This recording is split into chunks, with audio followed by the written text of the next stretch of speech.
Sang Mudarris, pencinta Al-Quran dan Sunnah. Assalamualaikum warahmatullahi wabarakatuh. Innal hamdalillah nahmaduhu wa nasta'inuhu wa nastaghfiruh wa na'udzu billahi min shururi anfusina wa min sayyiati a'malina. Man yahdihillahu fala mudilla lahu wa man yudlilhu fala hadiya lahu. Ashhadu an la ilaha illallah wahdahu la syarika lah wa ashhadu anna Muhammadan abduhu wa rasuluh alladzi la nabiyya ba'dah.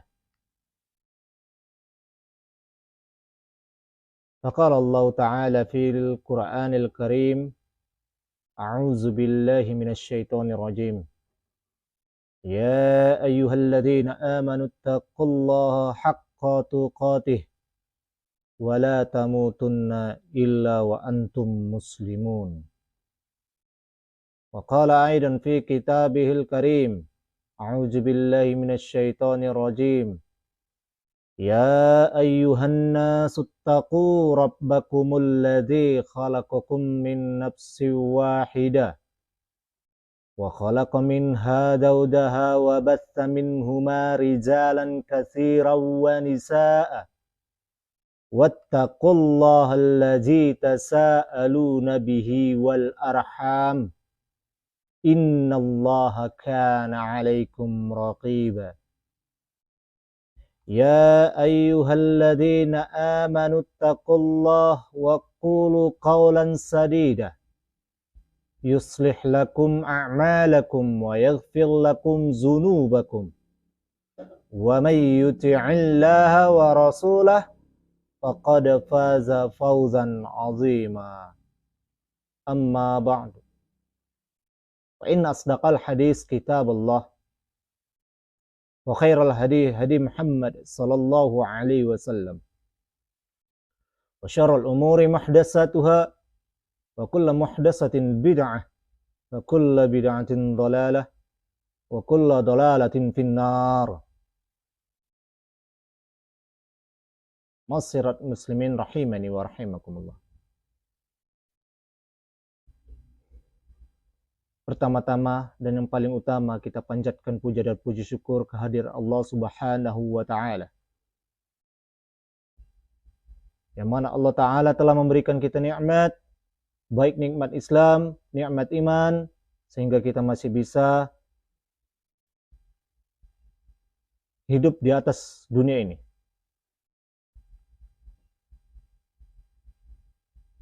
Salawat dan salam kita hadiahkan kepada Nabi besar kita Muhammad Rasulullah sallallahu alaihi wasallam, yang mana ia telah membawa agama Islam dari zaman jahiliyah ke zaman Islamia seperti sekarang ini. Adapun tema pada malam hari ini adalah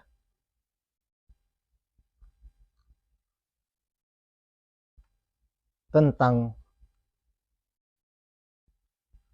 mengharuskan kita mengikuti pemahaman para sahabat, yaitu para salafus soleh.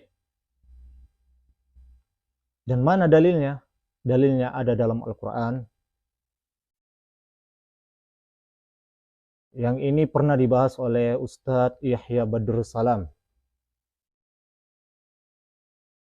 Kita kutip dari penjelasan dari Ustadz Yahya Badrus Salam,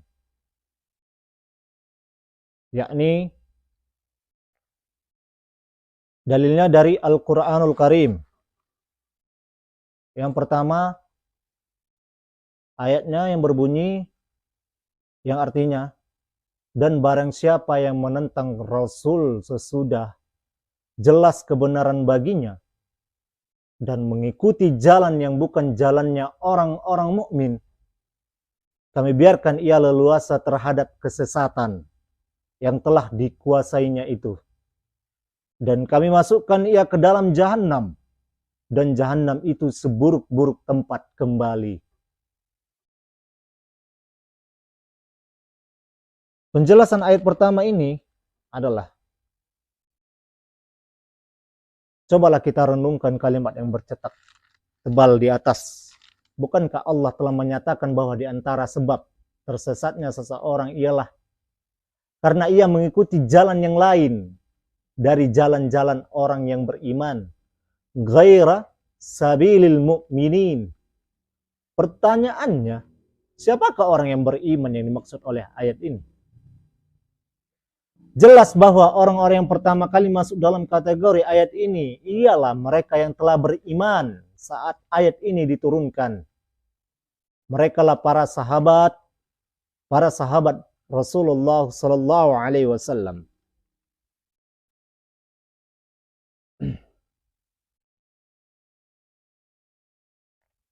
Ma'asyiral muslimin rahimani wa rahimakumullah.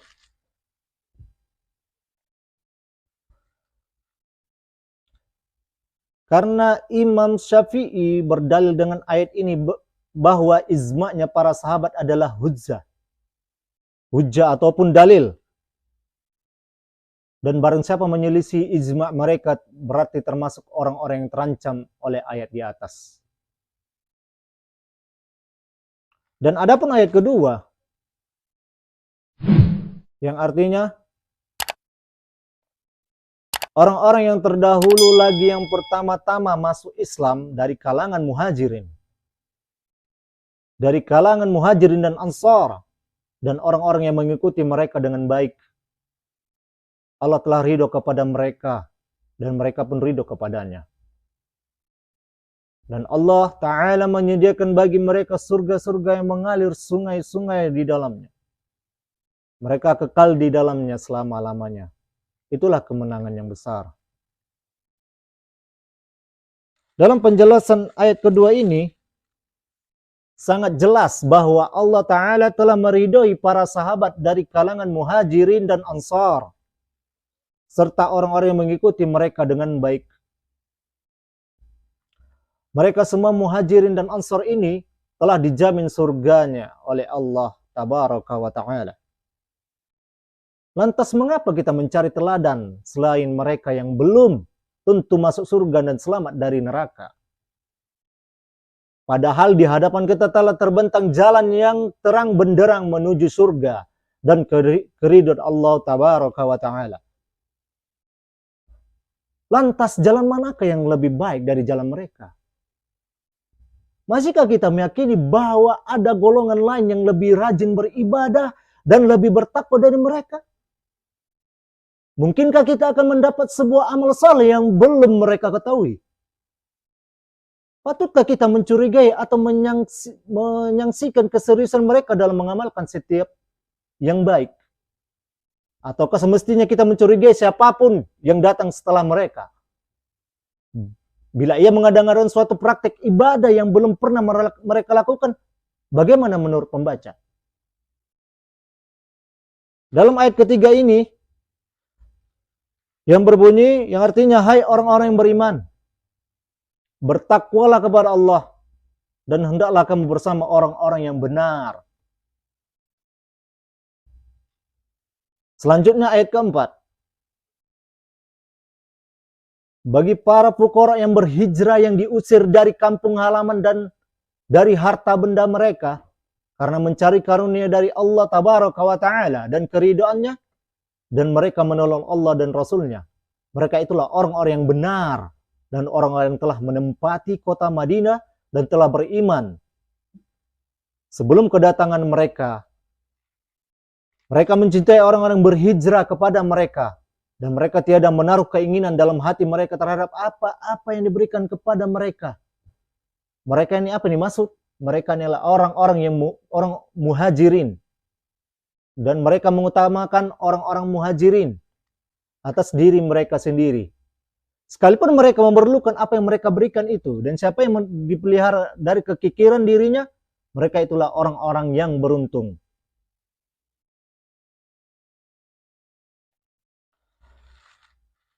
Penjelasan ayat ketiga dan keempat ini adalah, dan dalam dua ayat ini Allah memerintahkan semua orang-orang yang beriman, ya, semua orang-orang yang beriman, agar bersama dengan orang-orang yang benar atau as-sadiqun.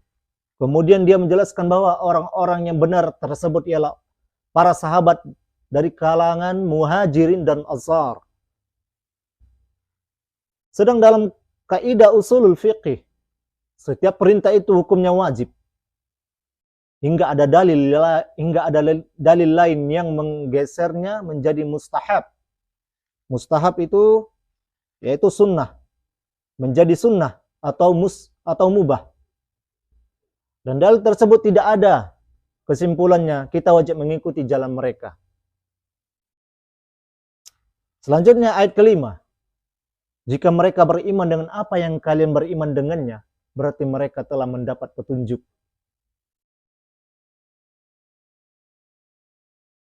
Penjelasan pada ayat kelima ini adalah, konteks ayat ini selengkapnya merupakan bantahan terhadap klaim orang-orang Yahudi dan orang-orang Nasrani yang mengatakan bahwa barang siapa mengikuti mereka niscaya akan mendapat petunjuk. Maka Allah membantah klaim mereka tersebut, kemudian memerintahkan mereka untuk mengatakan, kami beriman kepada Allah, beriman kepada apa yang diturunkan kepada kami, dan seterusnya. Kemudian Allah menentukan hakikat keimanan tadi, jika mereka beriman dengan apa yang kalian beriman dengannya. Maka mereka telah mendapat petunjuk. Yang dimaksud dengan kata kalian di sini ialah para sahabat, para salafus soleh. Ahibbati fillah, ma'asyiral muslimin rahimani wa rahimakumullah. Jadi jelas sekali bahwa jalan satu-satunya untuk mendapatkan petunjuk ialah dengan mengikuti manhaj para salaf, terutama generasi sahabat radhiyallahu anhum. Ayat ke-6, ketika orang-orang kafir menanamkan dalam hati mereka kesombongan, yaitu kesombongan jahiliyah, lalu Allah menurunkan ketenangan kepada Rasulnya dan kepada orang-orang mukmin, dan Allah mewajibkan kepada mereka kalimat takwa, dan adalah mereka lebih berhak dengan kalimat takwa itu, dan merekalah ahlinya. Dan adalah Allah Maha mengetahui segala sesuatu. Penjelasan ayat ke-6 ini, ayat ini menyingkap bagi kita akan arti takwa yang sesungguhnya, sekaligus menjelaskan bahwa para sahabatlah yang paling bertakwa.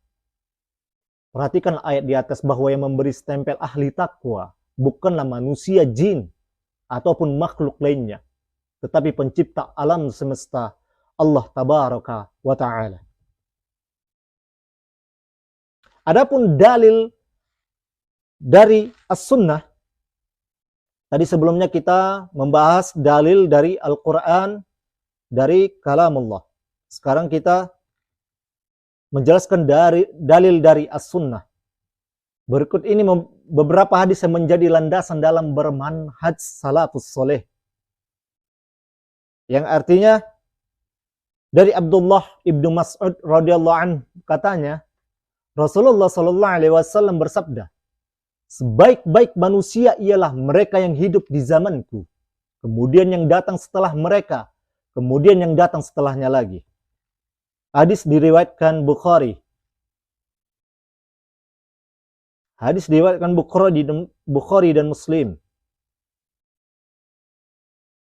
Dan selanjutnya, dan hadis selanjutnya adalah yang artinya dari Abdurrahman bin Abdi Rabbi Ka'bah, katanya, sewaktu aku masuk ke Masjidil Haram, kudapati Abdullah bin Amr bin As sedang duduk berteduh di bawah Ka'bah. Sedangkan di sekelilingnya ada orang-orang yang berkumpul mendengarkan ceritanya. Lalu aku ikut duduk di majelis itu dan kudengar ia mengatakan, pernah suatu ketika kami bersama Rasulullah sallallahu alaihi wasallam dalam suatu safar. Ketika kami singgah di sebuah tempat, di antara kami ada yang sibuk membenahi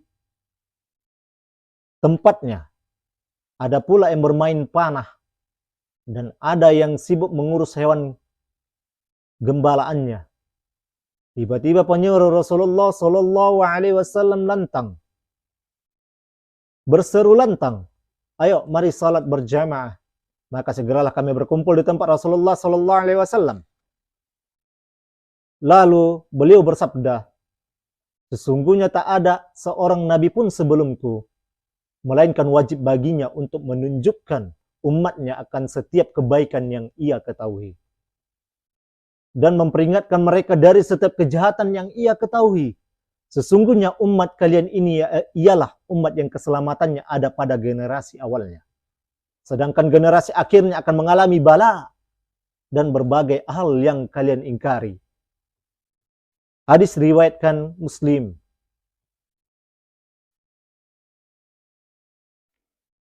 Kita rasa dua hadis di atas cukup jelas maknanya bagi kita semua. Jadi jelaslah bahwa generasi awal atau generasi as-salafus soleh dari umat Islam, dari umat ini, ialah generasi terbaik yang terpelihara dari fitnah-fitnah besar yang menimpa umat ini di kemudian hari. Maka wajar jika manhaj mereka yang paling dekat kepada kebenaran dan paling terjaga dari penyimpangan kemudian disusul oleh generasi kedua dan ketiga. Berangkat dari sini, maka setiap praktik ibadah yang muncul sepeninggal mereka harus kita waspadai. Janganlah terkecoh dengan banyaknya pengikut. Karena jumlah yang banyak bukanlah jaminan sebuah kebenaran. Ma'asyiral muslimin rahimani wa rahimakumullah. Sebagai pelengkap, berikut ini adalah wasiat-wasiat berharga dari para salaf yang lebih memperjelas akan pentingnya ittiba atau mengikuti mereka atau mengikuti jalan mereka dan bahaya ibtida atau membuat kebid'ahan atau membuat hal-hal yang baru dalam agama Islam. Sebagian besar mutiara hikmah ini kami nukil dari kitab Al-Wajiz fi Aqidatis Salafis Salih Al-Sunnah wal Jamaah oleh Syekh Abdullah bin Abdul Hamid Al-Asari hafizahullah. Yang artinya setiap ibadah yang tidak pernah diamalkan oleh para sahabat Rasulullah SAW, janganlah kalian beribadah dengannya. Karena generasi pertama tak menyisakan komentar bagi yang belakangan. Maka takutlah kepada Allah, wahai orang-orang yang gemar beribadah, dan ikutilah jalan orang-orang sebelummu. Hadis diriwayatkan oleh Ibnu Battah dalam Al-Ibanah.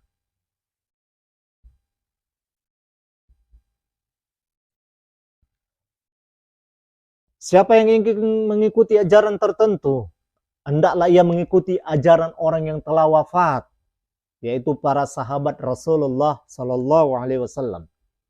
Mereka ialah sebaik-baik umat ini. Hati mereka paling baik, ilmu mereka paling dalam, dan mereka paling tidak suka berlebihan, atau istilahnya takalluf, berlebihan dalam beragama. Ahibbati fillah, mereka lah kaum yang dipilih Allah Tabaraka wa Ta'ala untuk menjadi pendamping nabinya, yaitu Nabi Muhammad Sallallahu Alaihi Wasallam, dan menyampaikan dinnya, yaitu agamanya. Maka tirulah akhlak dan tingkah laku mereka, karena mereka selalu berada di atas petunjuk yang lurus, petunjuk yang benar. Beliau juga mengatakan, ikutilah dan jangan berbuat bid'ah, karena kalian telah dicukupi. Hendaklah kalian berpegang teguh dengan perkara yang terdahulu. Diriwayatkan oleh Ad-Darimi dalam sunannya.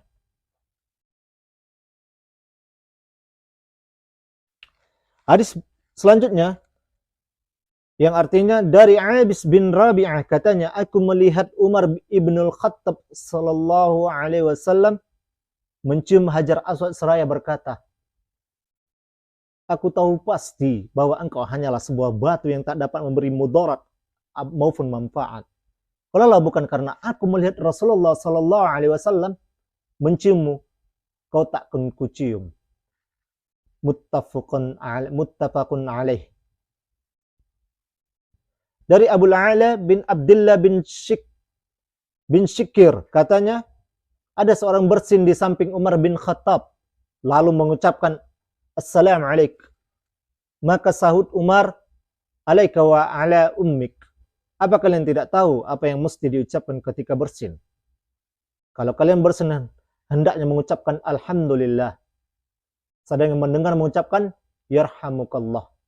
Lalu yang bersin membalas yaghfirullahu lakum. Hadis riwayat Abdul Razak dalam musnadnya dan Al-Baihaqi dalam Syu'aibul Iman.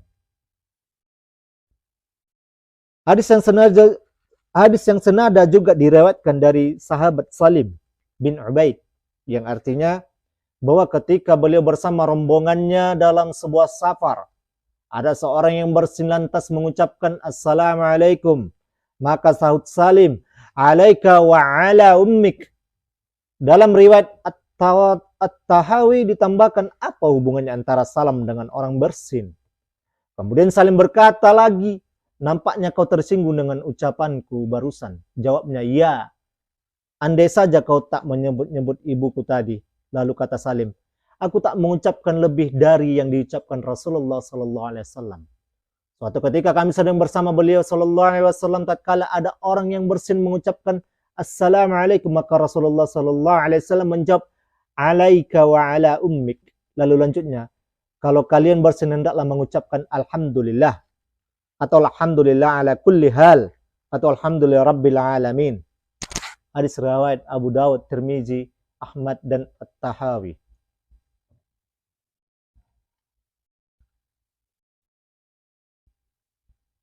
Ma'asyiral muslimin rahimani wa rahimakumullah. Semua bid'ah adalah kesesatan, meski orang-orang menilainya baik bid'ah hasanah. Ketika ada seorang yang mengatakan kepada Abdullah bin Umar, sesungguhnya ayahmu Umar bin Khattab melarang hal itu, Ibnu Umar balik bertanya, perintah siapakah yang lebih berhak untuk ditaati? Perintah Rasulullah SAW atau perintah ayah? Ibnu Umar memang terkenal sebagai sahabat yang paling ittiba' kepada sunnah dan anti bid'ah. Imam At-Tirmidzi meriwayatkan dalam sunannya dari Nafi' katanya, ada seorang yang bersin di samping Ibnu Umar lantas mengatakan alhamdulillah wassalamu ala rasulillah. Maka Ibnu Umar mengatakan, aku pun mengatakan alhamdulillah wassalamu ala rasulillah. Tapi bukan begitu ya Rasulullah SAW, ajarkan kepada kami ketika bersin. Boleh mengajarkan kami agar mengucapkan alhamdulillah ala kulli hal. Boleh mengatakan kepada orang yang menolak sunnah Nabi dengan perkataan Abu Bakar dan Umar, hampir saja hujan batu menimpa kalian. Kukatakan bahwa Rasulullah SAW bersabda begini dan begitu. Namun kalian malah mengatakan Abu Bakar dan Umar mengatakan begini dan begitu. Diriwayatkan oleh Abdul Razak As-Sa'ani musnadnya dengan sanad sahih. Mu'adz bin Zabal diriwayatkan dari Yazid bin Umairah, salah seorang sahabat Mu'adz, bahwa Mu'adz bin Zabal dalam setiap majelisnya selalu mengatakan Allah itu bijaksana dan maha adil. Celakalah orang-orang yang ragu. Kemudian pada suatu hari Mu'adz mengatakan, sesungguhnya di belakang kalian akan ada fitnah yang banyak. Saat itu harta melimpah ruah. Al-Quran dibaca beramai-ramai oleh orang mukmin maupun munafik, wanita maupun anak-anak, dan hamba saya maupun orang merdeka. Sampai-sampai ada yang mengatakan, mengapa orang-orang tak mau mengikutiku padahal aku telah membaca Al-Quran? Sungguh mereka memang tidak mau mengikutiku sampai aku membuat bid'ah yang lain bagi mereka. Maka waspadalah kalian dari bid'ah yang diperbuatnya, karena setiap bid'ah itu sesat.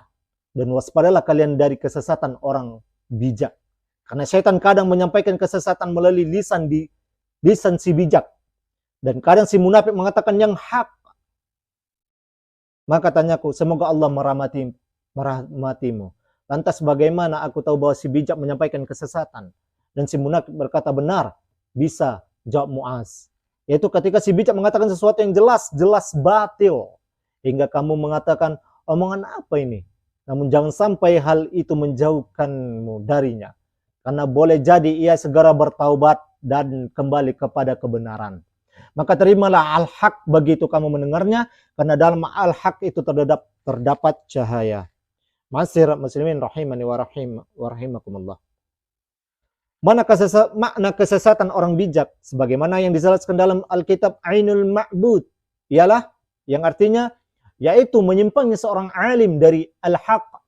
Jadi maksud ucapan Mu'adz ialah Kuperingatkan kalian akan menyimpangnya, akan penyimpangan, kekeliruan, dan pernyataan yang tidak benar yang muncul dari lisan para ulama. Jangan sampai kalian mengikutinya. Ainul ma'bud. Dan hadis berikutnya, waspadailah setiap orang yang baru dalam agama, karena sejelek-jelek perkara ialah perkara yang diada-adakan dalam agama, dan setiap bid'ah itu sesat.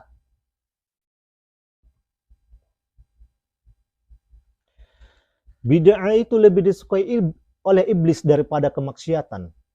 Dosa maksiat masih ada harapan taubat, tapi dosa bid'ah tidak ada harapan. Tidak ada harapan taubat.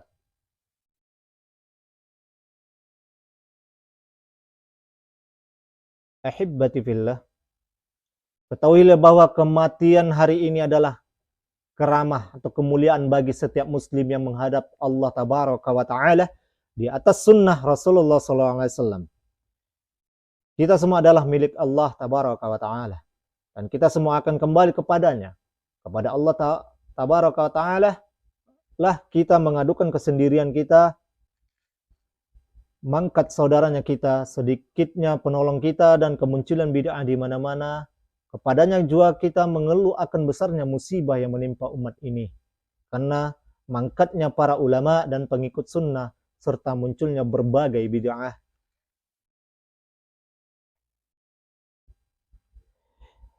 Ikutilah jalan-jalan petunjuk dan janganlah risau dengan sedikitnya pengikut, tapi waspadailah jalan-jalan kesesatan, dan janganlah terkecoh dengan banyaknya orang celaka. Berhentilah saat mereka para salaf berhenti, karena mereka berhenti berdasarkan ilmu. Mereka menahan diri setelah berpikir jeli, padahal mereka yang lebih mampu untuk menyingkap setiap masalah dan lebih gencar untuk mengejar setiap fadilah. Kalau kalian berkata banyak hal baru dalam agama yang muncul setelah mereka, ingatlah bahwa hal tersebut tidak dimunculkan kecuali oleh mereka yang menyelisih petunjuk salaf dan menolak ajaran mereka. Para salaf telah menjelaskan agama segamblang-gamblangnya dan menerangkannya sejelas mungkin. Siapa yang mendahului mereka akan menyesal, dan siapa yang berada di bawah mereka berarti pemalas. Sungguh, orang-orang yang berada di bawah mereka akhirnya gagal. Namun yang ingin mengungguli mereka justru melampaui batas. Sedangkan mereka para salaf tetap berada di antara keduanya, di atas jalan yang lurus. Imam Ahmad, Imam Ahlus Sunnah wal Jamaah mengatakan, pokok-pokok akidah menurut kami ialah berpegang teguh dengan apa yang dipraktikkan oleh sahabat-sahabat Rasulullah SAW, meneladani mereka dan meninggalkan bid'ah. Karena setiap bid'ah berarti kesesatan. Barang siapa melakukan bid'ah dalam Islam yang ia pandang sebagai bid'ah hasanah, berarti ia mengatakan bahwa Muhammad SAW telah mengkhianati kerasulan beliau. Sebab Allah Ta'ala berfirman, pada hari ini telah kusempurnakan bagi kalian agama kalian. Karenanya, apapun yang hari itu tidak dianggap sebagai ajaran agama, maka hari ini pun bukan termasuk ajaran agama. Kemudian Imam Malik meletakkan sebuah kaidah agung yang merupakan intisari dari perkataan para ulama yang tadi kita sebutkan. Yang artinya generasi terakhir umat ini tak akan menjadi baik, tak akan menjadi soleh, kecuali dengan apa yang menjadikan generasi pertamanya baik. Karenanya, apapun yang pada hari itu saat turunnya surah Al-Ma'idah ayat 3 tidak dianggap sebagai agama, maka hari ini pun juga bukan bagian dari agama. Kami rasa nukilan-nukilan di atas cukup gamblang dalam menggambarkan manhaj salaf yang menjadi tolak ukur kita dalam menilai mana bid'ah dan mana sunnah, dan mana hak dan mana yang batil. Namun sayangnya masih banyak orang yang berat menerima pengertian ini. Masih banyak orang yang berat untuk menjalankan sunnah ini. Mereka merasa ada banyak cara untuk bertakwa kepada Allah Tabaraka wa Ta'ala yang terluputkan oleh para sahabat.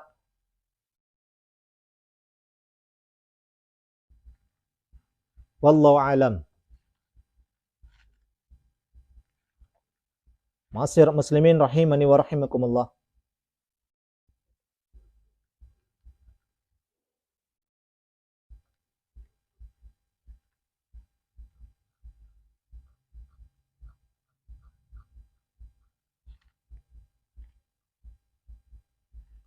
Ahibati fillah, semoga dengan penjelasan di atas kita bisa mengambil kesimpulan mana ajaran yang hak dan mana ajaran yang batil. Semoga kita bisa memilih jalan sebenar-benarnya jalan.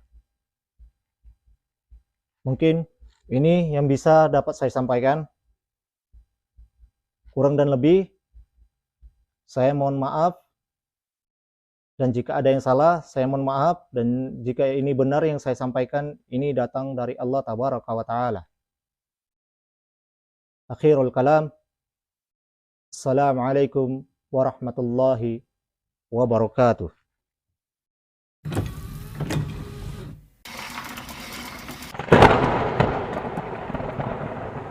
Sang Mudarris, pencinta Al-Quran dan Sunnah.